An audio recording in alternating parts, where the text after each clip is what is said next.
నమస్కారం. ఈ సృష్టిలో ప్రతి మనిషి కోరుకునేది ఆనందం మరియు ఐశ్వర్యం. ఉదయం నిద్రలేచిన దగ్గరి నుండి రాత్రి పడుకునే వరకు మనం పడే ప్రతి కష్టం వెనుక ఉన్న ముఖ్య ఉద్దేశం మన కుటుంబం సంతోషంగా ఉండాలని, ఇంట్లో సిరి సంపదలు లోటు లేకుండా ఉండాలని కోరుకోవడమే. ఎంతో కష్టపడి పనిచేసినా, ఎన్నో రకాల ప్రయత్నాలు చేసినా చాలామంది జీవితాల్లో పేదరికం అనేది ఒక తీరని శాపంలా పట్టి పీడిస్తూనే ఉంటుంది. అసలు లక్ష్మీదేవి అనుగ్రహం మనపై ఎందుకు కలగడం లేదు అని ఎప్పుడైనా ఆలోచించారా? మన పురాణాలు, శాస్త్రాలు చెబుతున్న దాని ప్రకారం మన తలరాతను మార్చే శక్తి మన చేతుల్లోనే, ముఖ్యంగా మనం ఉదయం నిద్రలేచే ఆ కొద్ది క్షణాల్లోనే దాగ ఉంది. ఈరోజు మనం లక్ష్మీదేవి స్వయంగా హెచ్చరించిన కొన్ని అత్యంత కీలకమైన విషయాలను, మన పూర్వీకులు రహస్యంగా దాచిన ధార్మిక సత్యాలను తెలుసుకోబోతున్నాం. ఈ విషయాలు కేవలం నమ్మకాలు మాత్రమే కాదు, ఇవి మన జీవితాన్ని, మన ఆర్థిక స్థితిని సమూలంగా మార్చగల శక్తివంతమైన నియమాలు. ఈ కథనాన్ని ప్రారంభించే ముందు దైవభక్తి మరియు ధర్మంపై నమ్మకం ఉన్నవారందరికీ ఒక చిన్న మనవి. మీరు గనక మన సనాతన ధర్మాన్ని, ఇలాంటి అమూల్యమైన విషయాలను 10 మందికి చేరవేయాలని కోరుకుంటే ఈ ఆధ్యాత్మిక ప్రయత్నానికి మీ మద్దతును తప్పక తెలియజేయండి. మీ స్పందన మాకు ఎంతో బలం. ఇక ఆలస్యం చేయకుండా అసలు విషయంలోకి వెళ్దాం. ఉదయం నిద్రలేచిన వెంటనే మనం చేసే పనులు ఆ రోజంతా మనపై ప్రభావం చూపిస్తాయి అని మనకు తెలుసు. కాని ఆ పనులు మన భవిష్యత్తును, మన ఐశ్వర్యాన్ని కూడా నిర్ణయిస్తాయని మీకు తెలుసా? పద్మపురాణం మరియు గరుడ పురాణం ప్రకారం మనిషి ఉదయం లేవగానే చేసే కొన్ని పొరపాట్ల వల్ల సాక్షాత్తు మహాలక్ష్మి ఆ ఇంటి గడప కూడా తొక్కడానికి ఇష్టపడదు. ఆ పొరపాట్లు ఏమిటి? వాటిని మనం ఎలా సరిదిద్దుకోవాలి అనే విషయాలు పూర్తిగా అర్థం కావాలంటే ఈ కథనాన్ని ఎక్కడా వదిలిపెట్టకుండా చివరి వరకు శ్రద్ధగా వినండి. ఎందుకంటే అసంపూర్ణ జ్ఞానం అజ్ఞానం కంటే ప్రమాదకరం. పూర్వం ఒకానొక సమయంలో కైలాస పర్వతంపై పరమశివుడు ధ్యానంలో ఉండగా లోక సంచారి అయిన నారద మహర్షి అక్కడికి చేరుకున్నాడు. నారదుడు ముఖంలో ఎప్పుడు కనిపించే ఆనందం ఆ రోజు లేదు. ఏదో తెలియని విచారం, ఆవేదన ఆయన కళ్లలో కనిపిస్తున్నాయి. శివుడు కళ్ళు తెరిచి నారదుని చూసి చిరునవ్వుతో ఇలా అడిగాడు. నారదా, నిరంతరం నారాయణ నామస్మరణతో ఆనందంగా ఉండే నీవు ఈరోజు ఇంత విచారంగా ఉండటానికి కారణమేమిటి? భూలోకంలో విశేషాలు ఏమిటి అని అడిగాడు.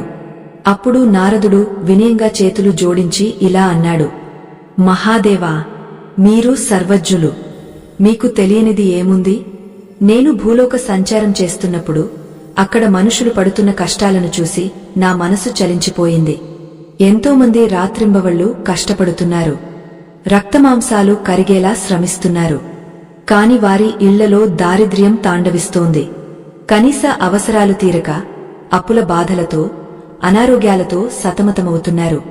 మరొకవైపు ఏ కష్టమూ తెలియని వారు భోగభాగ్యాలతో తులతూగుతున్నారు. ఈ తారతమ్యం ఎందుకు స్వామీ? కష్టపడేవాడికి ఫలితం దక్కకపోవడానికి, లక్ష్మీదేవి వారిని కరుణించకపోవడానికి అసలు కారణమేమిటి అని అడిగాడు.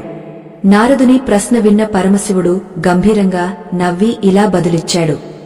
నారదా, మనిషి జీవితంలో సుఖదుఃఖాలు, లాభనష్టాలు అనేవి వారి పూర్వజన్మ కర్మల వల్ల మాత్రమే కాదు, వారు ఈ జన్మలో ప్రతిరోజు ఆచరించే నియమాలపై కూడా ఆధారపడి ఉంటాయి. ముఖ్యంగా సూర్యోదయానికి ముందు మరియు సూర్యోదయ సమయం అంటే బ్రాహ్మీ ముహూర్తం నుండి ఉదయం వరకు ఉండే సమయం చాలా శక్తివంతమైనదే. ఆ సమయంలో సృష్టిలోని శక్తులన్నీ అత్యంత చైతన్యవంతంగా ఉంటాయి. ఆ పవిత్రమైన సమయంలో మనిషి చేసే పనులు, ఆలోచించే విధానం, చూసే దృశ్యాలు, ఇవే ఆ మనిషి యొక్క ఆర్థిక స్థితిని నిర్ణయిస్తాయి. లక్ష్మీదేవి చంచలమైనది. ఆమె ఒక చోట స్థిరంగా ఉండాలంటే ఆ ప్రదేశం ఆమెకు అనుకూలంగా ఉండాలి. కాని కలియుగ ప్రభావం వల్ల మనుషులు అజ్ఞానంతో ఉదయం లేవగానే కొన్ని ఘోరమైన తప్పులు చేస్తున్నారు. ఆ తప్పులే వారిని దారిద్ర్యంలోకి నెట్టేస్తున్నాయి. శివుడి మాటలకు ఆశ్చర్యపోయిన నారదుడు, స్వామీ, అంతటి ప్రమాదకరమైన తప్పులు ఏమిటి? కేవలం ఉదయం చేసే చిన్న చిన్న పనులు అంత పెద్ద శిక్షను వేస్తాయా? దయచేసి ఆ రహస్యాన్ని వివరించండి.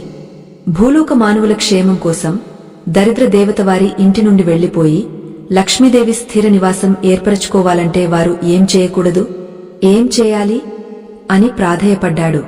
అప్పుడు శివుడు లక్ష్మీదేవి స్వభావం గురించి, ఆమెకు నచ్చని ఆ 3 ప్రధానమైన తప్పుల గురించి వివరించడం మొదలుపెట్టాడు. ఈ రహస్యం ప్రతి గృహస్థు తెలుసుకోవలసిన అత్యంత ఆవశ్యకమైన విషయం. మనం ఈ 3 తప్పుల గురించి తెలుసుకునే ముందు అసలు ఉదయం సమయానికి ఉన్న ప్రాముఖ్యతను శాస్త్రీయంగా మరియు ఆధ్యాత్మికంగా అర్థం చేసుకోవాలి. రాత్రి నిద్రపోయినప్పుడు మన శరీరం మరియు మనస్సు విశ్రాంతి తీసుకుంటాయి. కాని మన ఆత్మ ఆ పరమాత్మతో అనుసంధానమై శక్తిని పొందుతుంది. తిరిగి మనం కళ్ళు తెరిచిన వెంటనే ఆ శక్తి మన శరీరం అంతా ప్రవహించడం మొదలవుతుంది. దీనినే ప్రాణశక్తి అంటారు. నిద్రలేచిన మొదటి గంటలో మన మెదడు చాలా సున్నితమైన స్థితిలో ఉంటుంది. ఆ సమయంలో మనం దేనిని చూస్తామో, దేనిని వింటామో, దేనిని ఆలోచిస్తామో అది నేరుగా మన అంతరాత్మపై ముద్ర వేస్తుంది. ఉదాహరణకు, ఒక శుభ్రమైన తెల్లటి వస్త్రంపై చిన్న సిరా మరక పడినా అది ఎంత స్పష్టంగా కనిపిస్తుందో, ఉదయం పూట మన మనసుపై పడే ప్రభావం కూడా అంతే బలంగా ఉంటుంది. అందుకే మన పెద్దలు నిద్రలేవగానే దేవుడిని తలుచుకోవాలి అని, అరచేతిని చూసుకోవాలి అని చెబుతారు. కాని నేటి కాలంలో ఏం జరుగుతోంది? చాలామంది నిద్ర లేవగానే చేసే మొదటి పని పక్కనే ఉన్న తమ చేతి పరికరాలను చూడటం లేదా గొడవలతో రోజును మొదలుపెట్టడం. ఇక్కడే అసలు సమస్య మొదలవుతుంది. లక్ష్మీదేవికి ఒక సోదరి ఉంది. ఆమె పేరు జ్యేష్ఠాదేవి లేదా అలక్ష్మి. సముద్ర మథనం సమయంలో లక్ష్మీదేవి కంటే ముందే ఈ జ్యేష్ఠాదేవి ఉద్భవించింది.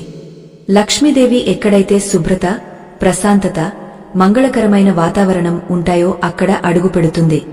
కాని అలక్ష్మీదేవి దీనికి పూర్తిగా విరుద్ధం. ఎక్కడైతే అపరిశుభ్రత, సోమరితనం, కలహాలు మరియు అశుభ్రమైన దృశ్యాలు ఉంటాయో అక్కడ జ్యేష్ఠాదేవి తిష్టవేస్తుంది. మనిషి ఉదయం లేవగానే చేసే ఆ 3 తప్పులు పరోక్షంగా ఆ జ్యేష్ఠాదేవిని తమ ఇంట్లోకి సాదరంగా ఆహ్వానించినట్లే అవుతుంది. ఒకసారి ఆ దరిద్ర దేవత ఇంట్లోకి ప్రవేశిస్తే ఇక ఆ ఇంట్లో ఎంత సంపాదించినా నీళ్లలా ఖర్చయిపోతుంది. అనవసరమైన గొడవలు, అనారోగ్యాలు ఆ కుటుంబాన్ని చుట్టుముడతాయి. ఇప్పుడు ఆ 3 తప్పులు ఏమిటో వివరంగా తెలుసుకుందాం. వీటిలో మొదటి తప్పు చాలా సాధారణంగా కనిపిస్తుంది, కాని దీని ప్రభావం చాలా తీవ్రంగా ఉంటుంది. ఇది మన ఆయుష్ను మరియు ఐశ్వర్యాన్ని రెండింటినీ హరించివేస్తుంది. మొదటి తప్పు నిద్రలేచే సమయం మరియు ఆ సమయంలో మన మానసిక స్థితి. శాస్త్రాల ప్రకారం సూర్యోదయానికి ముందే నిద్రలేవాలి అనేది ఒక నియమం. కాని అందరికీ అది సాధ్యం కాకపోవచ్చు. అయితే సూర్యుడు నెత్తిమీదకు వచ్చే వరకు నిద్రపోవడం అనేది లక్ష్మీదేవికి అత్యంత ఆగ్రహం తెప్పించే విషయం. ఎందుకు అంటే సూర్యుడు ఉదయించే సమయం సృష్టిలో చైతన్యం నింపే సమయం. సమస్త జీవకోటి, పక్షులు, జంతువులు అన్ని నిద్రలేచి తమ పనుల్లో నిమగ్నమై ఉంటాయి. ప్రకృతి అంతా మేల్కొని ఉన్నప్పుడు మనిషి మాత్రం నిద్రపోతూ ఉండటమంటే ప్రకృతి ధర్మానికి విరుద్ధంగా ప్రవర్తించడమే. ఎవరైతే సూర్యోదయం తర్వాత కూడా చాలా సమయం వరకు నిద్రపోతారో వారి శరీరంలో బద్ధకం పేరుకుపోతుంది. ఈ బద్ధకమే దారిద్ర్యానికి మొదటి మెట్టు. నిద్ర అనేది తామసిక గుణం. ఉదయం పూట ఉండవలసినది సాత్విక గుణం. సూర్యోదయం తర్వాత కూడా నిద్రపోవడం వల్ల మనలో తామసిక గుణం పెరిగిపోతుంది. దీనివల్ల ఆ రోజంతా ఏ పని చేయాలన్నా ఆసక్తి ఉండదు. వాయిదా వేసే గుణం పెరుగుతుంది. రేపు చేద్దాంలే అనే ఆలోచన మొదలవుతుంది. ఎప్పుడైతే వాయిదా అనే పదం మన జీవితంలోకి వస్తుందో అప్పుడే విజయం అనే పదం మనకు దూరమవుతుంది. లక్ష్మీదేవి క్రియాశీలతను ఇష్టపడుతుంది, సోమరితనాన్ని ద్వేషిస్తుంది. కాని ఇక్కడ మరో ముఖ్యమైన విషయముంది. కేవలం త్వరగా నిద్రలేవడం మాత్రమే కాదు, ఎలా నిద్రలేస్తున్నాం అనేది కూడా చాలా ముఖ్యం. కొంతమంది నిద్ర లేవగానే కోపంగా, చిరాకుగా లేస్తారు, లేదా ఏదో పోగొట్టుకున్నవారిలా విచారంగా లేస్తారు. నిద్రలేచిన వెంటనే కోపం తెచ్చుకోవడం, పక్కవారిపై అరవడం లేదా విసుగు చెందడం ఇవి చాలా ప్రమాదకరమైన అలవాట్లు.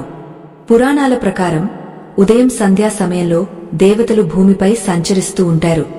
ఆ సమయంలో ఏ ఇంట్లో అయితే ప్రశాంతత, మంగళకరమైన ధ్వనులు వినిపిస్తాయో ఆ ఇంటిని వారు ఆశీర్వదిస్తారు. అలా కాకుండా నిద్ర లేవగానే భార్యాభర్తల మధ్య గొడవలు, పిల్లలపై అరుపులు లేదా మనసులో తీవ్రమైన ఆందోళనతో రోజును మొదలు పెడితే ఆ ఇంట్లో నుంచి దేవతలు వెళ్లిపోతారు. వారి స్థానంలో దుష్ట శక్తులు ప్రవేశిస్తాయి. మన మెదడు నిద్రలేచిన వెంటనే ఆల్ఫా స్థితిలో ఉంటుంది. ఆ సమయంలో మనం ఏ భావనతో ఉంటామో ఆ భావనే ఆ రోజంతా విస్తరిస్తుంది. మనం కోపంగా ఉంటే ఆ రోజంతా మనకు ఎదురయ్యే వ్యక్తులు, సంఘటనలు కూడా మనకు కోపం తెప్పించేలాగే ఉంటాయి. ఇది ఒక ఆకర్షణ సిద్ధాంతం. మరొక సూక్ష్మమైన విషయమేమిటంటే నిద్రలేచిన వెంటనే అద్దంలో ముఖం చూసుకోవడం. ఇది చాలామందికి ఉన్న అలవాటు. బెడ్రూంలోనే పెద్ద అద్దాలు పెట్టుకుంటారు. నిద్ర లేవగానే ఆ అద్దంలో తమని తాము చూసుకుంటారు. ఇది దారిద్ర్యానికి హేతువు అని శాస్త్రం చెబుతోంది. ఎందుకు? రాత్రంతా నిద్రపోవడం వల్ల మన ముఖంలో ఒక రకమైన నిస్తేజం, అలసట మరియు తామసిక ఛాయలు ఉంటాయి. నిద్రలేచిన వెంటనే ఆ ప్రతిబింబాన్ని చూడటం వల్ల మనలోని ఆ ప్రతికూల శక్తి మళ్లీ మనకే తిరిగి వస్తుంది. అంతేకాకుండా మనం ఇంకా శుభ్రపడలేదు, శారీరక శుద్ధి జరగలేదు. అశుభ్రమైన స్థితిలో మన ప్రతిబింబాన్ని మనం చూసుకోవడం అనేది ఒక అశుభ సంకేతం. దానికి బదులుగా మన అరచేతులను చూసుకోవాలి. కరాగ్రే వసతే లక్ష్మి, కరమధ్యే సరస్వతి, కరములే స్థితా గౌరీ అని పెద్దలు ఊరికే చెప్పలేదు. మన చేతుల్లో దైవశక్తి దాగ ఉంటుంది. మనం చేసే ప్రతి పనికి ఈ చేతులే ఆధారం. కాబట్టి ఉదయం లేవగానే మన అరచేతులను చూసుకుని ఆ దైవశక్తిని ఆవాహన చేసుకోవడం వల్ల మనలో ఆత్మవిశ్వాసం పెరుగుతుంది. కాని దురదృష్టవశాత్తు ఈ రోజుల్లో చాలామంది అరచేతులను చూడటం మానేసి వేరే వాటిని చూస్తున్నారు. అదే వారి పాలిట శాపంగా మారుతోంది. ఇక్కడ మనం గుర్తుంచుకోవాల్సిన విషయమేమిటంటే నిద్రలేవడం అనేది కేవలం శారీరక చర్య కాదు. అది ఒక నూతన ప్రారంభం. గతించిన రోజు తాలూకు బాధలను, నిరాశలను నిద్రలోనే వదిలేసి కొత్త ఆశలతో, కొత్త ఉత్సాహంతో ఈ రోజును ఆహ్వానించాలి. కాని నిద్రలేవగానే పాత గొడవలను గుర్తు చేసుకోవడం, అప్పుల గురించి ఆలోచించి భయపడటం, లేదా లేవగానే ఇతరులను నిందించడం చేస్తే మనం పేదరికాన్ని మనమే స్వయంగా పిలిచినట్లు అవుతుంది. ఇప్పుడు మనం రెండవ తప్పు గురించి లోతుగా చర్చించుకోవాలి. ఇది మొదటి తప్పు కంటే కూడా చాలా బలమైనది మరియు త్వరగా ప్రభావం చూపించేది. ఇది మన కళ్లకు సంబంధించినది. నిద్ర లేచిన వెంటనే మన కళ్ళు దేనిని చూస్తున్నాయి అనే దానిపైనే మన ధనార్జన ఆధారపడి ఉంటుంది అని లక్ష్మీదేవి స్వయంగా ఇంద్రుడికి వివరించిన సందర్భం ఒకటి ఉంది. ఒకసారి స్వర్గలోకంలో ఇంద్రుడు లక్ష్మీదేవిని ఇలా అడిగాడు, తల్లీ, నువ్వు కొందరి ఇళ్లలో తరతరాలుగా స్థిరంగా ఉంటావు, మరికొందరి ఇళ్లలో అసలు ప్రవేశించవు. ఒకవేళ ప్రవేశించినా కొద్ది కాలంలోనే వెళ్లిపోతావు. దీనికి కారణం వారి ప్రవర్తన లేక వారి ఇంటి వాతావరణమా అని. అప్పుడు లక్ష్మీదేవి ఒక ఆసక్తికరమైన సమాధానం చెప్పింది. దేవేంద్ర, నేను ఎవరి ఇంటిలో ఉండాలి అనేది ఆ ఇంటి యజమాని ఉదయం లేవగానే చూసే దృశ్యాలను బట్టి నిర్ణయిస్తాను. ఉదయం నిద్ర లేవగానే ఎవరైతే అశుభ్రమైన వస్తువులను లేదా అశుభమైన దృశ్యాలను చూస్తారో వారి చూపులో ఉన్న తేజస్సు నశిస్తుంది. ఆ తేజస్సు లేని చోట నేను ఉండలేను. ఆశ్చర్యకరమైన విషయమేమిటంటే మనలో చాలామంది మనకు తెలియకుండానే మన పడకగదిలో లేదా నిద్రలేచిన వెంటనే వెళ్లే ప్రదేశంలో ఇలాంటి అశుభ్రమైన వస్తువులను పెట్టుకుంటారు. ఉదాహరణకు, రాత్రి తిన్న ఎంగలి గిన్నెలు పడకగదిలో ఉంచుకోవడం, లేదా నిద్ర లేవగానే చిందరవందరగా పడి ఉన్న వస్తువులను చూడటం. వాస్తుశాస్త్రం ప్రకారం పడకగది అనేది మన మనసుకి ప్రతిబింబం.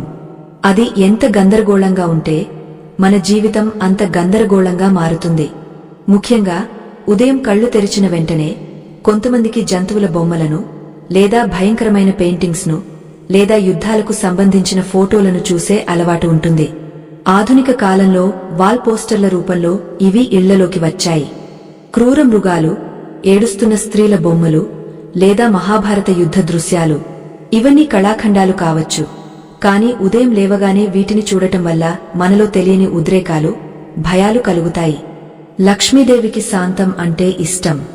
ఉద్రేకాలు ఉన్నచోట ఆమె ఉండదు. అంతేకాకుండా నిద్రలేచిన వెంటనే మనం చూసే మరో ప్రమాదకరమైన వస్తువు గురించి పురాణాల్లో హెచ్చరించబడింది. అదేమిటంటే తాము వాడిన పాత చెప్పులు లేదా బూట్లు. చాలామంది మంచం పక్కనే చెప్పులు విడిచిపెడతారు. నిద్ర లేవగానే వారి దృష్టి ఆ దుమ్ము పట్టిన చెప్పుల మీద పడుతుంది.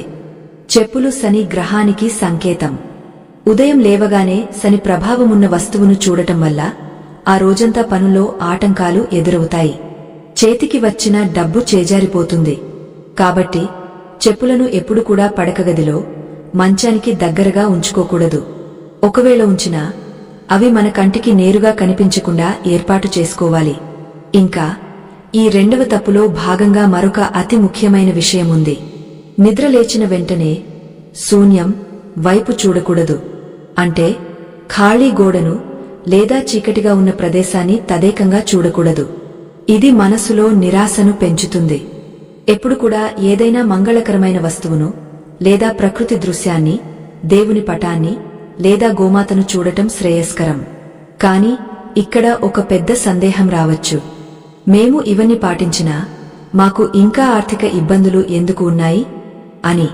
ఇక్కడే మూడవ తప్పు మరియు అత్యంత కీలకమైన రహస్యం దాగ ఉంది. ఈ మూడవ తప్పు మనం చేసేది కాదు, మనం వినేది మరియు మాట్లాడేది. వాక్కుకు మరియు లక్ష్మీదేవికి విడదీయరాని బంధముంది. సరస్వతీదేవి నాలుకపై ఉంటే లక్ష్మీదేవి ఇంట ఉంటుంది. కాని ఉదయం లేవగానే మనం నోటి నుండి వచ్చే కొన్ని పదాలు మన ఇంటిని శ్మశానంలా మార్చేస్తాయి. ఆ పదాలు ఏమిటి, వాటిని ఎందుకు ఉచ్చరించకూడదు అనే విషయాలు చాలా లోతైనవి. ఒక చిన్న మాట సంపదను ఎలా ఆవిరి చేస్తుంది అనేది శాస్త్రీయంగా నిరూపించబడిన సత్యం. శబ్దానికి శక్తి ఉంది. మనం ఉదయం మాట్లాడే మాటలు మంత్రాల లాంటివి. నా దగ్గర డబ్బు లేదు, నా కర్మ బాగోలేదు, చాలా కష్టంగా ఉంది. ఇలాంటి మాటలు ఉదయం పూట ఎట్టి పరిస్థితుల్లోనూ అనకూడదు. ఎందుకంటే ఉదయం పూట మనం ఉచ్చరించే ప్రతి శబ్దం విశ్వంలోకి ప్రయాణించి తిరిగే రెట్టింపు శక్తితో మన వద్దకే వస్తుంది. దీని గురించి ఇంకా లోతుగా మరిన్ని ఆశ్చర్యకరమైన ఉదాహరణలతో తదుపరి భాగంలో తెలుసుకుందాం. ఎందుకంటే ఈ వాక్కు నియమం తెలియకపోతే మీరు పైన చెప్పిన 2 నియమాలు పాటించినా ఫలితముండదు. అసలు ఉదయం లేవగానే భార్యాభర్తలు ఒకరితో ఒకరు మాట్లాడుకోవాల్సిన ఆ ఒక్క మాట ఏమిటి? ఆ ఒక్క మాటతో అష్టైశ్వర్యాలు ఎలా సిద్ధిస్తాయి? అలాగే లక్ష్మీదేవిని ఆకర్షించే ఆ ప్రత్యేకమైన ధ్వని ఏమిటి? ఈ విషయాలన్నీ మనం వివరంగా తెలుసుకోవాలి. అయితే ఈ మూడవ తప్పు గురించి మరియు దానికి సంబంధించిన పరిహారాల గురించి పూర్తిగా తెలుసుకోవడానికి సిద్ధంగా ఉన్నారా? లక్ష్మీదేవి అనుగ్రహం కోసం మనం పాటించాల్సిన మరిన్ని కఠినమైన కాని ఖచ్చితమైన ఫలితాలనిచ్చే నియమాల కోసం. నారదా, ఉదయం నిద్ర లేవగానే నోటి నుండి వచ్చే మాట ఎందుకు అంత శక్తివంతమైనదో చెబుతాను విను. రాత్రి అంతా మనిషి మౌనంగా నిద్రిస్తాడు. అప్పుడు అతని నాలుకకు, మనసుకి విశ్రాంతి లభిస్తుంది. ఆ నిశ్శబ్దం వల్ల ఒక రకమైన శక్తి ఆ వాక్కులో నిక్షిప్తమై ఉంటుంది. ఉదయం లేవగానే ఆ మౌనాన్ని ఛేదిస్తూ వచ్చే మొదటి శబ్దం బాణంలా విశ్వంలోకి దూసుకెళ్తుంది. మన చుట్టూ అష్టదిక్పాలకులు, వనదేవతలు మరియు గృహ దేవతలు సంచరిస్తూ ఉంటారు. శాస్త్రం ప్రకారం వారు ఎప్పుడూ తథాస్తు అంటూ ఉంటారు. అంటే అలాగే జరగాలి అని దీవిస్తూ ఉంటారు. ఇప్పుడు ఆలోచించు నారదా, ఒక గృహస్థు ఉదయం లేవగానే అబ్బా, ఈ జీవితం నా వల్ల కాదు అనో, నా దగ్గర చిల్లిగవ్వలేదు, అప్పుల వాళ్లు చంపేస్తున్నారు అనో, లేదా భార్యతో నీ వల్ల నాకు ప్రశాంతత లేదు అనో అన్నాడు అనుకో. పక్కనే ఉన్న దేవతలు తథాస్తు అని అంటారు. అంటే నీ దగ్గర డబ్బు లేకపోవడమే సత్యమగుగాక, నీకు ప్రశాంతత లేకపోవడమే స్థిరపడుగాక అని వారు ఆశీర్వదించినట్లు అవుతుంది. ఇది మనిషి తనకు తెలియకుండానే తన గొయ్యిని తానే తవ్వుకోవడం లాంటిది. అందుకే మన పెద్దలు ఉదయం లేవగానే ఎవరితోనూ మాట్లాడకముందే దేవుని నామస్మరణ చేయాలి అని చెప్పారు. హరి, గోవింద, కృష్ణ, ఓం నమః శివాయ వంటి నామాలు ఉచ్చరించడం వల్ల ఆ శబ్ద తరంగాలు ఇల్లంతా వ్యాపించి దుష్టశక్తులను పారద్రోలుతాయి. అంతేకాదు నారదా, ఈ మూడవ తప్పులో వినడం కూడా భాగమే. కేవలం మనం మాట్లాడటమే కాదు, మన చెవిలో పడే మొదటి శబ్దం కూడా మన అదృష్టాన్ని నిర్ణయిస్తుంది. నిద్ర లేవగానే ఏడుపులు, పెడబొబ్బలు, గొడవలు లేదా పక్కింటివారి దూషణలు వినపడితే ఆ రోజు లక్ష్మీదేవి ఆ ఇంటి వైపు చూడటానికి కూడా ఇష్టపడదు. అందుకే పూర్వకాలంలో ఉదయం లేవగానే దేవాలయాల నుండి సుప్రభాతం లేదా మంగళ వాయిద్యాల శబ్దాలు వినిపించేలా ఏర్పాటు చేసేవారు. కాని ఈ కలియుగంలో మనిషి లేవగానే వార్తలు వింటున్నాడు. అందులో ఏముంటుంది? ఎక్కడో జరిగిన ప్రమాదాలు, హత్యలు, దొంగతనాలు. ఉదయం లేవగానే ఇలాంటి అశుభ వార్తలు వినడం వల్ల మనసులో భయం, ఆందోళన మొదలవుతాయి. లక్ష్మీదేవి ధైర్యలక్ష్మి రూపంలో ఉంటుంది. భయమున్న చోట ధైర్యలక్ష్మి నిలబడదు. కాబట్టి నిద్రలేచిన మొదటి గంటలో ఎలాంటి అశుభ శబ్దాలు వినకూడదు, మాట్లాడకూడదు. ఇక మనిషి చేసే 4వ ఘోరమైన పొరపాటు గురించి చెబుతాను. ఇది సాక్షాత్తు భూమాతకు కోపం తెప్పించే చర్య. మనం నిద్రలేవగానే మంచం దిగుతాం, కాలు కింద పెడతాం. కాని ఆ కాలుని ఎలా పెడుతున్నాం అనేదే ఇక్కడ ప్రశ్న. భూదేవి సాక్షాత్తు విష్ణుపత్ని. సర్వం సహించే ఓర్పు ఆమెకు ఉంది. మనం ఆమెపై నడుస్తున్నాం, ఇల్లు కట్టుకుంటున్నాం, తవ్వుతున్నాం, అయినా ఆమె భరిస్తోంది. కాని ఉదయం నిద్రలేవగానే మనిషి తన కుడి కాలు కాకుండా ఎడమ కాలుని నేలమీద పెట్టడం, లేదా కోపంతో నేలని గట్టిగా త్రొక్కడం, మంచం దిగగానే పరుగు పరుగున వెళ్లడం వంటి పనులు చేస్తే భూదేవికి ఆగ్రహం కలుగుతుంది. మనిషి శరీరం రాత్రంతా పడుకోవడం వల్ల శరీరంలోని బరువు అంతా సమానంగా విస్తరించి ఉంటుంది. ఒక్కసారిగా లేచి నిలబడినప్పుడు ఆ భారం అంతా పాదాలపై పడుతుంది. దాన్ని స్వీకరించడానికి భూమాత సిద్ధంగా ఉండాలి. అందుకే మన ఋషులు ఒక అద్భుతమైన నియమాన్ని పెట్టారు. మంచం దిగే ముందు భూమిని చేతితో తాకి సముద్రవసనే దేవి పర్వతస్తనమండితే విష్ణుపత్ని నమస్తుభ్యం పాద స్పర్శం క్షమస్వమే అని ప్రార్థించాలి. దీని అర్థమేమిటంటే, ఓ భూమాత, సముద్రమే వస్త్రంగా కలిగినదానా, పర్వతాలే స్తనాలుగా కలిగినదానా, సాక్షాత్తు శ్రీమహావిష్ణువు భార్యవైన ఓ తల్లి, నా పాదాలు నీపై మోపుతున్నాను, దయచేసి నన్ను క్షమించు అని వేడుకోవడం. ఈ చిన్న ప్రార్థన చేయడం వల్ల భూదేవి అనుగ్రహం లభిస్తుంది. ఆ రోజు మన ప్రయాణాలన్నీ సురక్షితంగా ఉంటాయి. కాని ఎవరైతే భూమిని గౌరవించకుండా అహంకారంతో నేలని త్రొక్కుతూ నడుస్తారో వారి ఇంట్లో స్థిరాస్తులు నిలబడవు. భూమికి సంబంధించిన వివాదాలు, కోర్టు గొడవలు వారిని చుట్టుముడతాయి. ఇది చాలామంది గమనించని సూక్ష్మ విషయం. ఇప్పుడు 5వ తప్పు. ఇది మన ఆరోగ్యాన్ని మరియు ఐశ్వర్యాన్ని రెండింటినీ దెబ్బతీసే అలవాటు. నిద్రలేచిన వెంటనే మనం నోటిలో వేసుకునే పదార్థమేమిటి? ఈ ఒక్క అలవాటు వల్ల ఈనాడు కోట్లాది ఇళ్లలో దారిద్ర్యం, అనారోగ్యం తిష్టవేశాయి. నారదా, శ్రద్ధగా విను. మనిషి నిద్రలేచిన వెంటనే అతని పొట్టలో జాకెరాగ్ని ప్రజ్వరిల్లుతూ ఉంటుంది. అంటే అరుగుదల శక్తి చాలా ఎక్కువగా ఉంటుంది. ఆ సమయంలో మనం అమృతం పోస్తే అమృతంలా, విషం పోస్తే విషంలా పనిచేస్తుంది. దురదృష్టవశాత్తు చాలామంది నిద్రలేవగానే కనీసం ముఖం కూడా కడుక్కోకుండా బెడ్ కాఫీ లేదా టీ పేరుతో వేడివేడి ద్రవాలను తాగుతున్నారు. ఇది రాహువుకు సంబంధించిన ఆహారం. కాఫీ, టీ వంటివి మన శరీరంలో ఉష్ణాన్ని, అంటే వేడిని పెంచుతాయి. ఖాళీ కడుపుతో వీటిని తాగడం వల్ల శరీరంలో ఆమ్లాలు పెరిగిపోతాయి. ఆయుర్వేదం ప్రకారం ఉదయం లేవగానే పిత్త దోషం ప్రకోపించి ఉంటుంది. దానికి తోడు మళ్లీ వేడి పదార్థం పోస్తే అది అగ్నికి ఆజ్యం పోసినట్లు అవుతుంది. దీనివల్ల ఏమవుతుంది? మనిషిలో చిరాకు, కోపం, అసహనం పెరుగుతాయి. నేను ఇంతకు ముందే చెప్పాను కదా, కోపమున్న చోట లక్ష్మీదేవి ఉండదు అని. అంతేకాకుండా ఇది ఆరోగ్యాన్ని పాడు చేస్తుంది. అనారోగ్యం అంటేనే ఐశ్వర్యాన్ని హరించే రాక్షసి. వైద్యుల చుట్టూ తిరగడానికే సగం సంపాదన ఖర్చవుతుంది. అంటే పరోక్షంగా మనమే పేదరికాన్ని కొని తెచ్చుకుంటున్నట్టే కదా. దానికి బదులుగా ఉదయం లేవగానే రాగపాత్రలో నిల్వ ఉంచిన నీటిని తాగాలి. రాగ లక్ష్మీదేవికి ఇష్టమైన లోహం, సూర్యుడికి ప్రతిరూపం. ఆ నీటిని తాగడం వల్ల శరీరంలోని మలినాలు శుభ్రపడతాయి. మనసు ప్రశాంతంగా మారుతుంది. బుద్ధి చురుగ్గా పనిచేస్తుంది. ఎవరైతే ఉదయం లేవగానే మంచినీరు, అది కూడా గోరువెచ్చని నీరు లేదా రాగపాత్రలోని నీరు తాగుతారో వారి ముఖంలో ఒక రకమైన వర్చస్సు వస్తుంది. ఆ వర్చస్సు లక్ష్మీదేవికి ఆకర్షణీయంగా ఉంటుంది. శివుడి మాటలు విన్న నారదుడు ఆశ్చర్యపోతూనే మరో సందేహాన్ని లేవనెత్తాడు. స్వామీ, మీరు చెప్పినవన్నీ అక్షర సత్యాలు. కాని ఇక్కడో సమస్య ఉంది. గృహస్థులకు సంసార బాధ్యతలు ఉంటాయి. ఉదయం లేవగానే పిల్లలను బడికి పంపడం, వంట చేయడం, ఆఫీసులకు వెళ్లడం, ఈ హడావిడిలో వారికి పూజలు చేయడానికి, శ్లోకాలు చదవడానికి సమయం ఉండకపోవచ్చు కదా. మరి కేవలం ఈ తప్పులు సరిదిద్దుకుంటే సరిపోతుందా, లేదా తక్కువ సమయంలో ఎక్కువ ఫలితాన్ని ఇచ్చే ఏదైనా సులభమైన మార్గముందా? సామాన్యుడు కూడా ఆచరించగలిగే, లక్ష్మీదేవిని ప్రసన్నం చేసుకునే ఆ ఒక్క రహస్య క్రియ ఏదైనా ఉంటే చెప్పండి అని అడిగాడు. నారదుడి లోకహితం కోరే మనసును చూసి శివుడు సంతోషించాడు. నారదా, తప్పకుండా ఉంది. మానవుల బిజీ జీవితాన్ని దృష్టిలో పెట్టుకుని మన ఋషులు కొన్ని అత్యంత శక్తివంతమైన కాని చాలా సులభమైన తంత్రాలను, పరిహారాలను సూచించారు. అందులో ముఖ్యమైనది స్నాన విధానం మరియు దీపారాధన సమయం.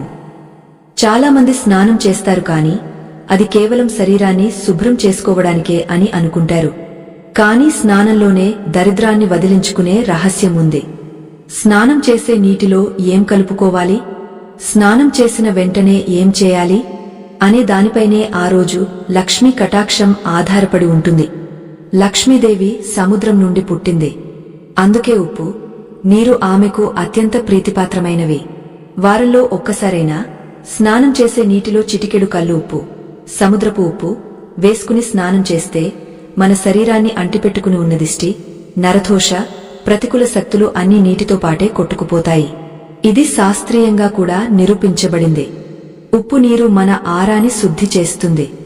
ఎప్పుడైతే మన ఆరా శుభ్రంగా, ప్రకాశవంతంగా ఉంటుందో అప్పుడు మనం ఏ పని చేసినా అందులో విజయం సాధిస్తాం.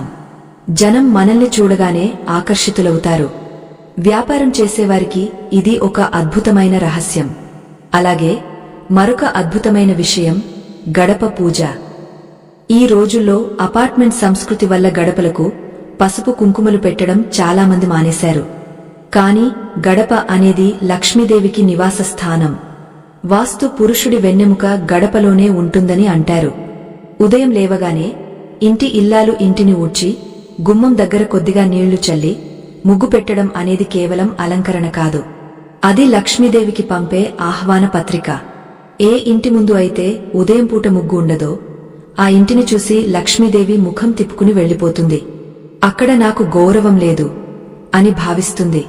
కనీసం 2 గీతలైనా సరే బియ్యం పిండితో ముగ్గు వేయాలి. బియ్యం పిండి చీమలకు, చిన్న జీవులకు ఆహారం అవుతుంది. ఆ జీవులు తిని తృప్తి చెందితే ఆ పుణ్యం ఇంటి యజమానికి దక్కుతుంది. ఇదే భూతదయ అంటే. ఇలాంటి చిన్న చిన్న ధర్మాలే పెద్ద పెద్ద ఆపదల నుండి కాపాడతాయి. ఇక్కడ నారదుడు మరో ఆసక్తికరమైన ప్రశ్న అడిగాడు. స్వామీ, స్త్రీల గురించి చెప్పారు, బాగానే ఉంది. మరి పురుషుల మాటేమిటి? వారు ఉదయం లేవగానే చేయకూడని పనులు ఏమైనా ఉన్నాయా? ముఖ్యంగా ధనార్జన కోసం బయటకు వెళ్లే పురుషులు తమ వెంట ఎలాంటి వస్తువులు తీసుకెళ్లాలి, లేదా ఎవరి ముఖం చూసి బయలుదేరాలి? పరమశివుడు నవ్వి, నారదా, పురుషులకు కూడా కొన్ని నియమాలు ఉన్నాయి. ముఖ్యంగా వారు పర్సు విషయంలో చేసే తప్పులు వారిని అప్పులపాలు చేస్తున్నాయి. చాలామంది పురుషులు తమ పర్సులో చిరిగిపోయిన కాగితాలు, పాత బిల్లులు, ఎప్పుడో వాడిన టికెట్లు, దేవుడి ఫోటోలు చిరిగిపోయినవి, ఇలా చెత్తాచెదారం అంతా నింపుతారు. పర్సు అనేది లక్ష్మీ స్థానం, కుబేర స్థానం. అందులో చిందరవందరగా ఉంటే ధనం ఎలా నిలుస్తుంది? డబ్బుకి ఊపిరాడాలి. పర్సులో ఎప్పుడు నోట్లను మడత పెట్టకుండా చక్కగా అమర్చుకోవాలి. చిల్లర నాణేలు, నోట్లు కలిపి ఉంచకూడదు. నాణేల శబ్దం దరిద్రానికి సంకేతం కావచ్చు. అందుకే వాటిని వేరే జేబులో లేదా పర్సులో వేరే గదిలో ఉంచాలి. అంతేకాదు, ఉదయం ఇంటి నుండి బయటకు వెళ్లేటప్పుడు పురుషులు ఎప్పుడు కూడా ఖాళీ జేబుతో వెళ్లకూడదు. జేబులో కనీసం ₹1 నాణెమైనా ఉండాలి. అలాగే నోట్లో ఏదో ఒక తీపి పదార్థం, చిన్న బెల్లం ముక్క అయినా వేసుకుని బయలుదేరడం శ్రేయస్కరం. దీనివల్ల మాటకు తీపి వస్తుంది, ఎదుటివారిని ఆకట్టుకునే శక్తి వస్తుంది, కార్యజయం కలుగుతుంది. కాని నారదా, వీటన్నింటికంటే ముఖ్యమైనది ఒకటి ఉంది. అదే తల్లిదండ్రుల ఆశీర్వాదం. ఏ ఇంట్లో అయితే ఉదయం లేవగానే పిల్లలు తల్లిదండ్రుల పాదాలకు నమస్కరిస్తారో ఆ ఇంట్లో నవగ్రహాలు కూడా తోకముడిచి శుభ ఫలితాలనే ఇస్తాయి. తల్లి పాదాల్లో భూదేవి, తండ్రి పాదాల్లో ఆకాశముంటారు. వారిని తాకినప్పుడు భూమ్యాకాశాల శక్తి ఆ బిడ్డకు లభిస్తుంది. కాని ఈనాడు పిల్లలు తల్లిదండ్రులను భర్గా చూస్తున్నారు, వృద్ధాశ్రమాల్లో చేరుస్తున్నారు. అందుకే ఎంత సంపాదించినా ప్రశాంతత ఉండటం లేదు. ఇప్పుడు లక్ష్మీదేవిని శాశ్వతంగా ఇంట్లో బంధించడానికి మన పూర్వీకులు పాటించిన ఒక అతి రహస్యమైన దీపారాధన పద్ధతి గురించి చెబుతాను. దీపం ఎప్పుడు పెట్టాలి, ఏ నూనె వాడాలి, ఎన్ని వత్తులు వేయాలి అనే విషయాల్లో చాలామందికి సందేహాలు ఉన్నాయి. తప్పుగా దీపం పెడితే అది లాభం కంటే నష్టమే ఎక్కువ చేస్తుంది. ఉదయం పూట పెట్టే దీపానికి సాయంత్రం పెట్టే దీపానికి చాలా తేడా ఉంటుంది. ఉదయం పూట బ్రాహ్మీ ముహూర్తంలో అంటే సూర్యోదయానికి సుమారు గంటన్నర ముందు దీపం వెలిగిస్తే అది నేరుగా పరబ్రహ్మ శక్తిని ఆకర్షిస్తుంది. ఆ సమయంలో వెలిగించే దీపంలో ఆవు నెయ్యి వాడటం అత్యుత్తమం. ఆవు నెయ్యి లేకపోతే నువ్వుల నూనె వాడవచ్చు. కానీ పొరపాటున కూడా వేరుశెనగ నూనె గాని పామాయిల్ గాని వాడకూడదు. ఇవి తామసిక గుణాన్ని కలిగి ఉంటాయి. వీటితో దీపం పెడితే ఇంట్లో కలహాలు పెరుగుతాయి. దీపం పెట్టేటప్పుడు చాలామంది చేసే మరో తప్పు ఒకే వత్తి వేయడం. ఏక వత్తి దీపం కేవలం అశుభ కార్యాలకు లేదా శని దేవుడికి మాత్రమే పెడతారు. ఇంట్లో శుభం జరగాలంటే, లక్ష్మీదేవి రావాలంటే ఎప్పుడూ 2 వత్తులు కలిపి ఒక వత్తిగా చేసి వెలిగించాలి, లేదా 3 వత్తులు వేయాలి. 2 వత్తులు భార్యాభర్తల అనురాగానికి ప్రతీక, 3 వత్తులు త్రిమూర్తుల అనుగ్రహానికి ప్రతీక, 5 వత్తులు పంచభూతాల సమతుల్యతకు ప్రతీక. అయితే ఇక్కడ ఒక సందేహం వస్తుంది. ఏ దిక్కున దీపం పెట్టాలి? తూర్పు దిక్కున పెడితే ఏమవుతుంది? ఉత్తరం దిక్కున పెడితే ఏమవుతుంది? చాలామందికి తెలియని విషయం ఏమిటంటే, మనం కోరుకునే కోరికను బట్టి దీపం పెట్టే దిక్కు మారుతుంది. ఆరోగ్యం కావాలంటే ఒక దిక్కు, ధనం కావాలంటే మరొక దిక్కు, శత్రువుల బాధ పోవాలంటే ఇంకొక దిక్కు. ఈ దిక్కుల రహస్యం తెలిస్తే మీరు కోరుకున్నది రోజుల వ్యవధిలోనే నెరవేరుతుంది. ఆ దిక్కుల గురించి మరియు దీపారాధనలో వాడకూడని ఆ ఒక్క పువ్వు గురించి వివరంగా తదుపరి భాగంలో తెలుసుకుందాం. ఎందుకంటే తప్పు దిక్కున దీపం పెడితే అది యమగండానికి దారితీస్తుంది అని శాస్త్రం హెచ్చరిస్తోంది. అంతేకాకుండా ఉదయం స్నానం చేసిన తర్వాత తలస్నానం చేసినప్పుడు జుట్టు ఎలా ఆరబెట్టుకోవాలి? స్త్రీలు జుట్టు విరబోసుకుని తిరగవచ్చా?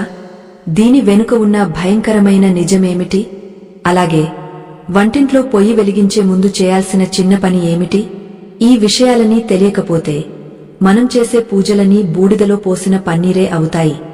ఈ రహస్యాలన్నీ మరియు లక్ష్మీదేవికి అత్యంత ఇష్టమైన ఆ ప్రత్యేకమైన నైవేద్యం గురించి, దాన్ని ఎలా తయారు చేయాలి అనే విషయాలను మరింత లోతుగా తెలుసుకోవడానికి సిద్ధంగా ఉండండి. ఇవి మీ జీవితాన్ని బంగారు మయం చేయగలవు. మరి ఈ అద్భుతమైన జ్ఞానాన్ని కొనసాగించడానికి మరియు ఆ దీపారాధన రహస్యాలను తెలుసుకోవడానికి, నారదా, దీపారాధన అనేది కేవలం వెలుగు కోసం చేసే పని కాదు. అది మన ఆత్మను పరమాత్మతో అనుసంధానించే ఒక వారధి. నువ్వు అడిగినట్లు ఏ దిక్కున దీపం పెడితే ఏ ఫలితం వస్తుంది అనే విషయంలో చాలామంది గందరగోళంలో ఉన్నారు. దీనికి శాస్త్రం చాలా స్పష్టమైన సమాధానమిచ్చింది. సాధారణంగా మనం దేవుని పటాలకు ఎదురుగా దీపం పెడతాం. కాని ఆ దీపం యొక్క జ్వాల, అంటే ఆ వెలుగు ఏ దిక్కును చూస్తోంది అనేది ముఖ్యం. దీపం యొక్క జ్వాల తూర్పు దిక్కు వైపు ఉంటే అది ఆ ఇంటి సభ్యుల ఆరోగ్యానికి మరియు దీర్ఘాయుష్కు రక్షణ కవచంలా పనిచేస్తుంది. సూర్యుడు ఉదయించే దిక్కు తూర్పు కాబట్టి అటువైపు వెలిగే దీపం మనలోని రోగాలను నయం చేసే శక్తిని ఆకర్షిస్తుంది.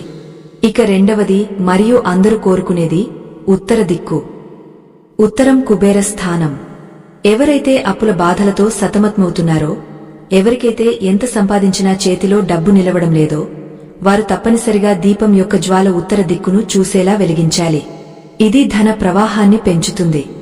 వ్యాపారస్తులకు ఇది ఒక వరం లాంటిది. కాని నారదా, ఇక్కడ ఒక ప్రమాదకరమైన దిక్కు ఉంది. అదే దక్షిణ దిక్కు. దక్షిణం యమ ధర్మరాజు స్థానం. ఎట్టి పరిస్థితుల్లోనూ నిత్య పూజలో దీపం జ్వాల దక్షిణ దిక్కు వైపు ఉండకూడదు. అలా పెడితే ఆ ఇంట్లో అకాల మరణాలు, అనారోగ్యాలు, భయాలు కలుగుతాయి. కేవలం పితృ దేవతలకు సంబంధించిన కార్యాలు చేసేటప్పుడు మాత్రమే దక్షిణ దిక్కున దీపం పెడతారు. కాబట్టి పొరపాటున కూడా దీపం ముఖం దక్షిణం వైపు పెట్టకండి.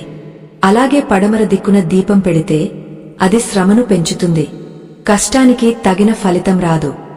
ఇక దీపారాధనలో వాడకూడని ఆ పువ్వు గురించి చెబుతాను అన్నాను కదా, అదే వాడిపోయిన పువ్వు లేదా కిందపడిన పువ్వు.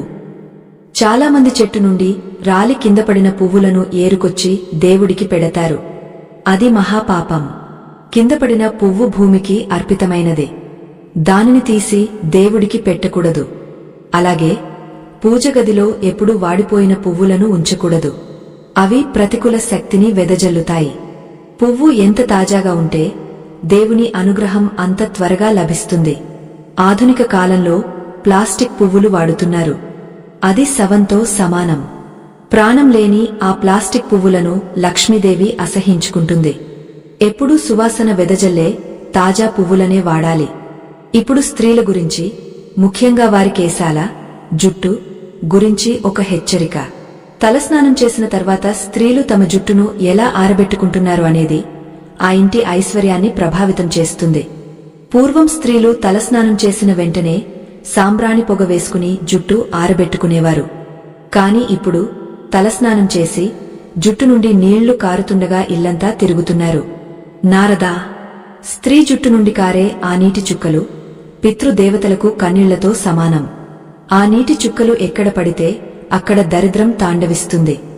ముఖ్యంగా జుట్టు నుండి నీళ్లు కారుతుండగా పూజ గదిలోకి వెళ్లకూడదు. జుట్టు విరబోసుకుని, అంటే ముడి వేసుకోకుండా దీపం వెలిగించకూడదు. జ్యేష్ఠ దేవికి విరబోసుకున్న జుట్టు అంటే చాలా ఇష్టం. ఆమె వెంటనే ఆ స్త్రీని ఆవహిస్తుంది. అందుకే తలస్నానం చేసిన వెంటనే జుట్టును తడి లేకుండా తుడుచుకుని చివర్లో ఒక చిన్న ముడి వేసుకుని ఆ తర్వాతే దీపారాధన చేయాలి.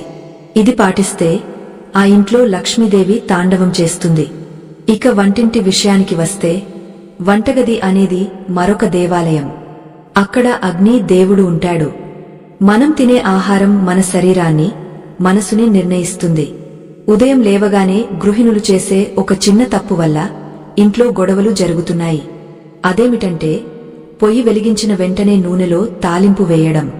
నూనె వేడెక్కి అందులో ఆవాలు, ఎండుమిరపకాయలు వేయగానే ఘాటు వస్తుంది. ఆ ఘాటు ఇల్లంతా వ్యాపిస్తుంది. శాస్త్రం ప్రకారం ఉదయం లేవగానే ఇంట్లో సువాసన రావాలి కాని ఘాటు రాకూడదు. ఆ ఘాటు వాసన వల్ల ఇంట్లోని వారిలో కోపం, చిరాకు పెరుగుతాయి. అందుకే పొయ్యి వెలిగించి దానికి నమస్కరించి ముందుగా పాలు పొంగించడం గాని, లేదా కనీసం కొంచెం నీళ్లలో బెల్లం వేసి మరిగించడం గాని చేయాలి. పాలు పొంగితే ఆ ఇల్లు సిరిసంపదలతో పొంగుతుంది అని నమ్మకం. ఆ తర్వాతే వంట మొదలు పెట్టాలి. ఇది చిన్న మార్పులా అనిపించవచ్చు, కాని దీని ఫలితం చాలా గొప్పగా ఉంటుంది. అలాగే నారదా, రాత్రిపూట సింక్లో గిన్నెలు కడిగే చోట ఎంగలి గిన్నెలు ఉంచకూడదు అని ముందే చెప్పాను. అలాగే వంటింట్లో ఎప్పుడు కూడా ఖాళీ పాత్రలను బోర్లించి ఉంచకూడదు. పాత్రలను బోర్లించడం అంటే మాకు ఇక ఆహారం వద్దు అని అన్నపూర్ణాదేవిని తిరస్కరించినట్లే. గిన్నెలు కడిగిన తర్వాత వాటిని నిటారుగా ఉంచాలి లేదా తుడిచి లోపల పెట్టాలి. ఇప్పుడు లక్ష్మీదేవికి అత్యంత ఇష్టమైన నైవేద్యం గురించి చెబుతాను. ఆమెకు బంగారు పళ్లేలు అక్కర్లేదు, పంచభక్ష్య పరమాన్నాలు అక్కర్లేదు. ఆమె కోరుకునేది స్వచ్ఛమైన భక్తి మరియు సాత్విక ఆహారం. ఆవు పాలతో చేసిన పాయసం అంటే ఆమెకు మహాప్రీతి. అందులో పచ్చకర్పూరం, యాలకులు వేసి నైవేద్యం పెడితే ఆమె కరిగిపోతుంది. ఒకవేళ అది సాధ్యం కాకపోతే కనీసం 2 అరటి పండ్లు లేదా కొంచెం బెల్లం ముక్క అయినా సరే శుభ్రంగా కడిగా నివేదించాలి. కానీ నారదా, నైవేద్యం పెట్టేటప్పుడు చాలామంది చేసే తప్పు ఏమిటంటే, దేవుడి ముందు ఆహారం పెట్టి వెంటనే అక్కడి నుండి వెళ్లిపోతారు. నేను పెట్టేశాను, నువ్వు తిను అన్నట్లుగా వ్యవహరిస్తారు. అది తప్పు. మనం అతిథికి భోజనం పెట్టి వెళ్లిపోతామా? దగ్గరుండి వడ్డిస్తాం కదా. అలాగే నైవేద్యం పెట్టిన తర్వాత కనీసం 5 నిమిషాలు అక్కడే కూర్చుని, అమ్మా, నేను ప్రేమతో చేసిన ఈ ఆహారాన్ని స్వీకరించు అని మనసులో ప్రార్థించాలి. ఆ భావన ముఖ్యం. ఆ తర్వాత ఆ ప్రసాదాన్ని ఇంటిల్లిపాది పంచుకుని తినాలి. శివుడి మాటలు వింటున్న నారదుడికి మరొక సందేహం వచ్చింది. స్వామీ, ఇవన్నీ బాగానే ఉన్నాయి, కాని కలియుగంలో మనుషులకు దిష్టిదోషం చాలా ఎక్కువగా ఉంటుంది కదా.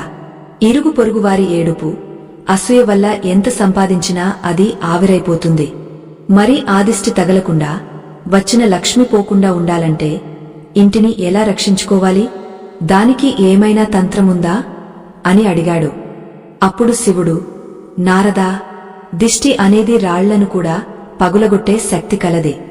నరుడి కంటికి నల్లరాయి కూడా పగులుతుంది అంటారు. ఈ దిష్టిని తీసివేయడానికి మరియు లక్ష్మీదేవిని ఇంట్లోకి ఆకర్షించడానికి మన వంటింట్లో ఉండే 2 వస్తువులు చాలు. అవి ఉప్పు మరియు పసుపు. వీటిని ఎలా వాడాలో తెలిస్తే ఏ క్షుద్ర శక్తి కూడా ఆ ఇంటి దరిదాపుల్లోకి రాలేదు. అసలు ఉప్పుతో దిష్టి ఎలా తీయాలి? శుక్రవారాల్లో ఉప్పును ఎందుకు కొనాలి? ఉప్పును ఎవరికి దానం ఇవ్వకూడదు? అలాగే ఇంటిని శుభ్రం చేసే చీపురు విషయంలో లక్ష్మీదేవి విధించిన కఠినమైన నియమాలు ఏమిటి? చీపురుని ఎక్కడ దాచాలి? దాన్ని ఎప్పుడు కొనకూడదు? చీపురు లక్ష్మీ స్వరూపం ఎందుకేంది? ఈ విషయాలు తెలియకపోతే మనం మన చేతులతోనే మన ఐశ్వర్యాన్ని బయట పారేసుకున్నట్లు అవుతుంది. చీపురుని నిటారుగా నిలబెడితే ఇంట్లో గొడవలు ఎందుకు అవుతాయి? వంటి ఆశ్చర్యకరమైన విషయాలు మరియు ఉప్పుతో చేసే ఆ రహస్య తంత్రాన్ని తదుపరి భాగంలో తెలుసుకుందాం. ఈ అద్భుతమైన రహస్యాలను, ముఖ్యంగా ఆ ఉప్పు పరిహారాన్ని తెలుసుకోవడానికి నారదా, ఈ సృష్టిలో ఉప్పుకు ఉన్న శక్తి సామాన్యమైనది కాదు. సముద్ర మథనంలో లక్ష్మీదేవి కంటే ముందే హాలాహలం, విషం పుట్టింది. ఆ తర్వాత లక్ష్మీదేవి పుట్టింది. సముద్రపు నీటి నుండి తయారయ్యే ఉప్పులో ఈ రెండింటి గుణాలు ఉంటాయి. అంటే ఉప్పు విషాన్ని లాగేసుకుంటుంది, అలాగే ఐశ్వర్యాన్ని కూడా ఇస్తుంది. అందుకే దిష్టి తగిలిన వారికి ఉప్పుతో దిష్టి తీస్తారు. ఆ ఉప్పు వారిపై ఉన్న ప్రతికూల శక్తిని, విషాన్ని లాగేసుకుంటుంది. అయితే ఇంటికి ఉన్న దిష్టి పోవాలంటే ఏం చేయాలి? ప్రతి ఇంట, ముఖ్యంగా స్నానాల గదిలో మరియు ఇంటి మూలల్లో ప్రతికూల శక్తి దాగ ఉంటుంది. దానిని తరిమికొట్టాలంటే ఒక గాజు గిన్నెలో గుప్పెడు కల్లు ఉప్పు, సముద్రపు ఉప్పు వేసి స్నానాల గదిలో ఒక మూల పెట్టాలి. గాజు పాత్ర మాత్రమే వాడాలి. ఎందుకంటే గాజు రాహువుకు సంకేతం, ఉప్పు చంద్రుడికి సంకేతం. ఈ రెండు కలిసినప్పుడు ఆ ప్రదేశంలోని విషవాయువులను, చెడు ఆలోచనలను ఆ ఉప్పు పీల్చేసుకుంటుంది. వారం రోజులకు ఒకసారి ఆ ఉప్పును మార్చాలి. పాత ఉప్పును తీసుకెళ్లి ఎవరు తొక్కని చోట లేదా సింక్లో వేసి నీళ్లు పోయాలి. ఇలా చేస్తే ఇంట్లో అనవసరమైన గొడవలు తగ్గి మనశ్శాంతి లభిస్తుంది. ఇక శుక్రవారం నాడు ఉప్పును ఎందుకు కొనాలి అనే సందేహం చాలామందికి ఉంది. శుక్రవారం లక్ష్మీదేవికి ఇష్టమైన రోజు. ఆ రోజున ఇంటికి కొత్తగా ఉప్పు ప్యాకెట్ తెస్తే సాక్షాత్తు లక్ష్మీదేవిని ఇంటికి ఆహ్వానించినట్లే. ముఖ్యంగా ఎప్పుడైతే ఇంట్లో ఉప్పు అయిపోవస్తుందో పూర్తిగా ఖాళీ కాకముందే కొత్తది తెచ్చి నింపాలి. ఉప్పు లేదు అని ఇంట్లో ఎప్పుడూ అనకూడదు. ఉప్పు నిండుకుంది అని మాత్రమే అనాలి. లేదంటే ఆ మాట నిజమై ఇంట్లో సరుకులు నిండుకునే పరిస్థితి వస్తుంది. అంతేకాదు నారదా, ఉప్పును ఎవరికైనా ఇచ్చేటప్పుడు చాలా జాగ్రత్తగా ఉండాలి. సాయంత్రం 6 గంటల తర్వాత, అంటే దీపారాధన సమయం దాటిన తర్వాత ఎవరికి ఉప్పును దానం ఇవ్వకూడదు, అప్పుగా ఇవ్వకూడదు. ఒకవేళ పగటి పూట ఇవ్వాల్సి వచ్చినా ఎప్పుడు కూడా చేతి నుండి చేతికి నేరుగా ఇవ్వకూడదు. అలా ఇస్తే తీసుకున్న వారికి మరియు ఇచ్చిన వారికి మధ్య భయంకరమైన శత్రుత్వం, వైరం ఏర్పడుతుంది. వారి మధ్య గొడవలు జరుగుతాయి. అందుకే ఉప్పును కింద పెట్టాలి లేదా ఏదైనా పళ్ళెంలో పెట్టి ఇవ్వాలి.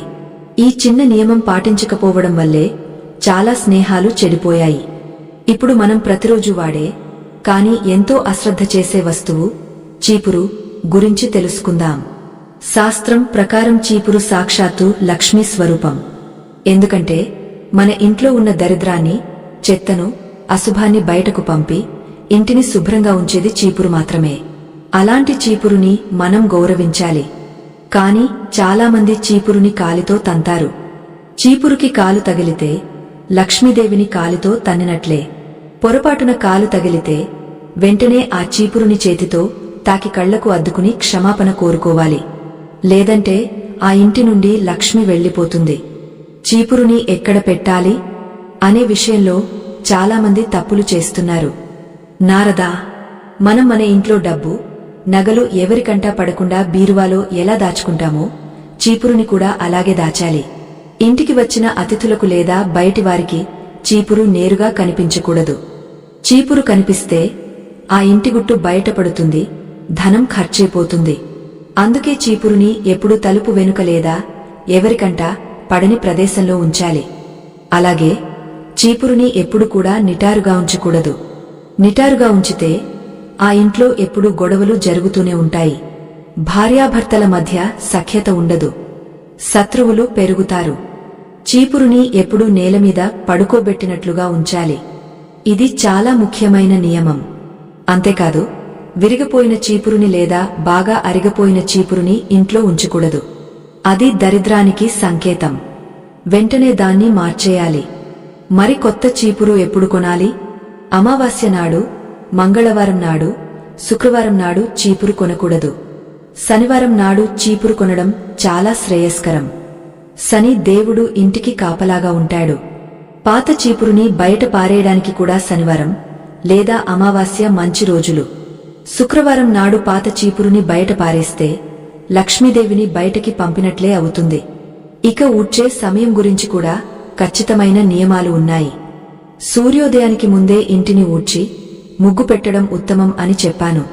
కాని సూర్యాస్తమయం తర్వాత, అంటే చీకటి పడిన తర్వాత పొరపాటును కూడా ఇంటిని ఊడవకూడదు. ఒకవేళ ఏదైనా పడిపోయి తప్పనిసరిగా ఊడవాల్సి వస్తే ఆ చెత్తను చాటలోకి ఎత్తి ఇంట్లోనే ఒక పక్కన పెట్టాలి తప్ప గడప దాటించి బయట పారేయకూడదు. సాయంత్రం వేళ లక్ష్మీదేవి ఇంట్లోకి వచ్చే సమయం. ఆ సమయంలో దుమ్ము బయటికి ఊడ్చితే వచ్చిన లక్ష్మి వెళ్లిపోతుంది.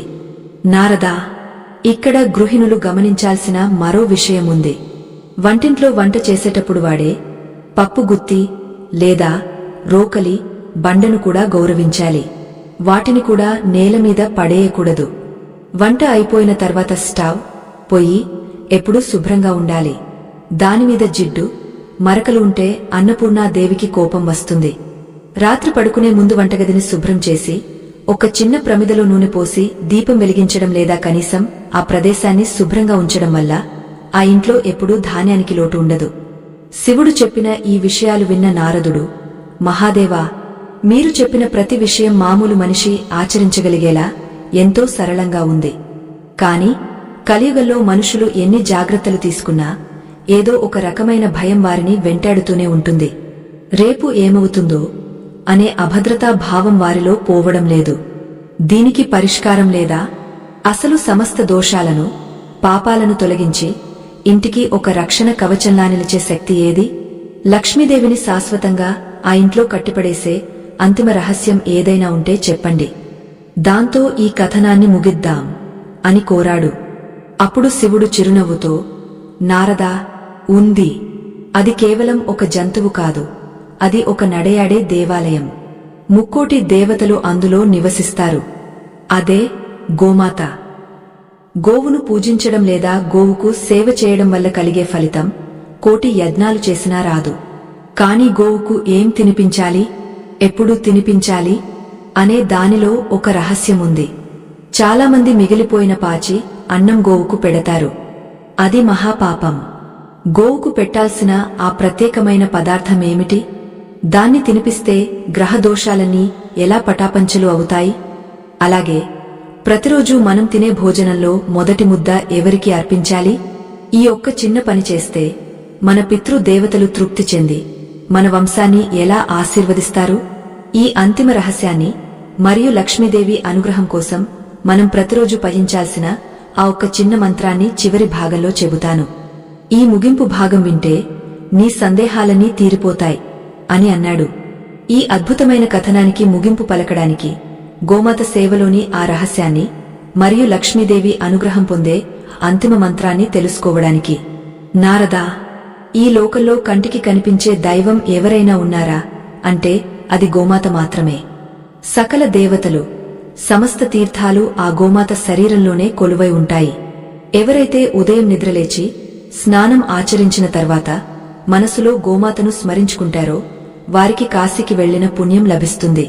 కాని గోసేవ పేరుతో చాలామంది తెలిసి తెలియక చేసే ఒక పెద్ద తప్పు వారిని పాతాళానికి తొక్కివేస్తోంది. అదేమిటంటే ఇంట్లో మిగిలిపోయిన పాచి అన్నాన్ని, కుళ్ళిపోయిన కూరగాయలను లేదా ఎంగిలి విస్తరాకులను ఆవుకు తినిపించడం. గోవు అంటే సాక్షాత్తు లక్ష్మీ స్వరూపం. మనం దేవుడికి పాచిపోయిన ఆహారాన్ని నైవేద్యంగా పెడతామా? పెట్టం కదా. మరి ఆవుకు మాత్రం ఎందుకు పెడుతున్నారు? పాచి అన్నం ఆవుకు పెడితే ఆ ఇంటి యజమాని అనారోగ్యం పాలవుతాడు. ఆవుకు ఎప్పుడూ తాజా ఆహారాన్ని మాత్రమే పెట్టాలి. మరీ ముఖ్యంగా గురువారం నాడు నానబెట్టిన శనగలను కొంచెం బెల్లం ముక్కతో కలిపి ఆవుకు తినిపిస్తే జాతకంలో గురు బలం పెరుగుతుంది. గురుడు సంపదకు కారకుడు. అలాగే శుక్రవారం నాడు ఆవుకు అరటిపండు తినిపిస్తే శుక్రుడి అనుగ్రహంతో ఆ ఇంట్లో విలాసవంతమైన జీవితం లభిస్తుంది. నారదా, మరొక ముఖ్యమైన నియమం చెబుతాను విను. గృహిణి ఉదయం వంట చేసేటప్పుడు మొదటిసారి చేసిన రొట్టెను లేదా కొంచెం అన్నాన్ని వేరుగా తీసి గోమాత కోసం పక్కన పెట్టాలి. దీనిని గోగ్రాసం అంటారు. మనం తినే ఆహారంలో మొదటి ముద్ద ఆవుకు చెందాలి. ఎవరైతే ఈ నియమాన్ని క్రమం తప్పకుండా పాటిస్తారో వారి ఇంట్లో ధనధాన్యాలకు ఎప్పటికీ లోటు ఉండదు. ఆవు ఆకలి తీర్చిన తర్వాతే మనం తినాలి. ఒకవేళ ఆవు అందుబాటులో లేకపోతే ఆ ముద్దను పక్షులకు లేదా ఇతర సాధు జంతువులకు పెట్టవచ్చు. కాని మొదటి ముద్ద మాత్రం త్యాగం చేయాలి. త్యాగంలోనే భోగం ఉంది. ఇక్కడ పితృ దేవతల గురించి కూడా ఒక రహస్యముంది. మన పూర్వీకులు చనిపోయిన తర్వాత వారు వేరే లోకాల్లో ఉంటారు. వారు మన నుండి ఆశించేది అన్నం ముద్ద కాదు, మన భక్తిని. ఉదయం వండుకున్న అన్నంలో కొంచెం అన్నాన్ని కాకులకు పెట్టాలి. కాకులు శని దేవుడికి వాహనం మాత్రమే కాదు, అవి పితృ దేవతలకు ప్రతిరూపాలు. కాకులు ఆ అన్నాన్ని తింటే మన పితృ దేవతలు తృప్తి చెందుతారు. వారి ఆశీర్వాదముంటే వంశం అభివృద్ధి చెందుతుంది, పిల్లలకు మంచి బుద్ధి కలుగుతుంది, వివాహాలు త్వరగా జరుగుతాయి. కాబట్టి ఉదయం పూట కాకులకు గుప్పెడు మెతుకులు వేయడం మర్చిపోవద్దు. ఇక చివరగా లక్ష్మీదేవిని ఆకర్షించడానికి మన పూర్వీకులు చెప్పిన ఒక చిన్న మంత్రాన్ని లేదా ప్రార్థనను చెబుతాను. దీనికి ఎలాంటి కఠినమైన నియమాలు లేవు. కేవలం స్వచ్ఛమైన మనసు ఉంటే చాలు. సాయంత్రం దీపారాధన చేసే సమయంలో లేదా ఉదయం పూజ చేసే సమయంలో ఎర్రటి పువ్వును లక్ష్మీదేవి పాదాల దగ్గర ఉంచి ఓం శ్రీ మహాలక్ష్మే నమః అని 108 సార్లు జపించాలి. ఇది చాలా సులభం అనిపించవచ్చు, కాని ఇందులో ఉన్న బీజాక్షరాలకు అద్భుతమైన శక్తి ఉంది.